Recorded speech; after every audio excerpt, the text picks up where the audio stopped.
यस्तो दामी गुराँसहरू फुलेको छ गाइज। दामी छ है गाइज यताको सिन चाहिँ। आहा। Hello guys, welcome to next part.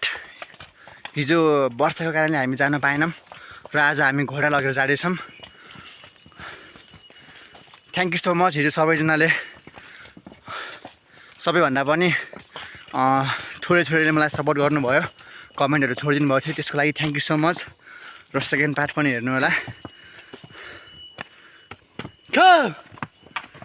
है गाइज।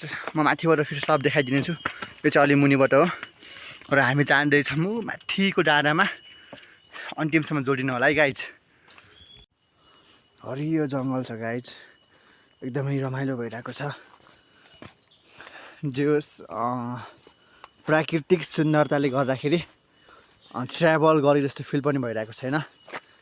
भन्नुको मतलब दुःख नि भइरहेको छैन है, एकदमै मजा आइरहेको छ। हरियो जङ्गल हेर्न सक्छौँ हामीले, दामी छ है। अब हामी त्यो माथि जानेछौँ। त्यहाँ त्यसको उतापट्टि चाहिँ कस्तो कस्तो सिनहरू छ म देखाउने छु, हेर्दै गर्नु होला है गाइज।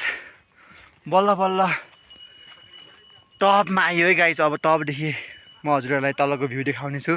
त्यति राम्रो देख्दैन होला, त्यही पनि हेर्नु है। ए गाइज, टपदेखि चाहिँ यस्तो देखिन्छ होइन, त्यति राम्रो छैन। हाम्रो गाउँ यस्तो हो गाइज। अब यो डाँडाको उतापट्टि कस्तो छ त्यो पनि म देखाउने छु। त्यही हो गाइज, अब माथि पुगियो। अब दुले पुग्न थोरै छ। लाली गुराँसहरू हेर्न सक्छौँ हामी। लाली गुराँस टन्नै फुलेको छ र यो लाली गुराँस चाहिँ खान मिल्दैन। हाम्रो तलतिर पाउने लाली गुराँस खान मिल्छ भने यो मिल्दैन।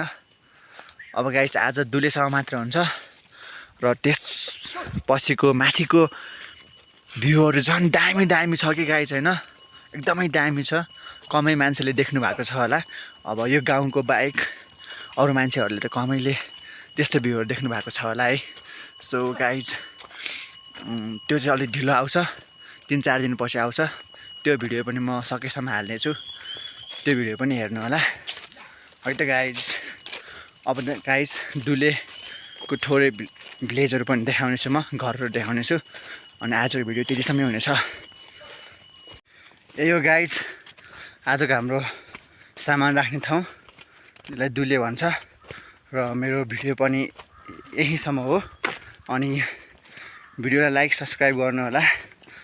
अनि सकेसम्म कमेन्टहरू पनि गर्नु होला होइन, कस्तो लाग्यो भिडियो, ठिक छ कि नै, कमेन्ट पनि गर्नु होला है सबैजना।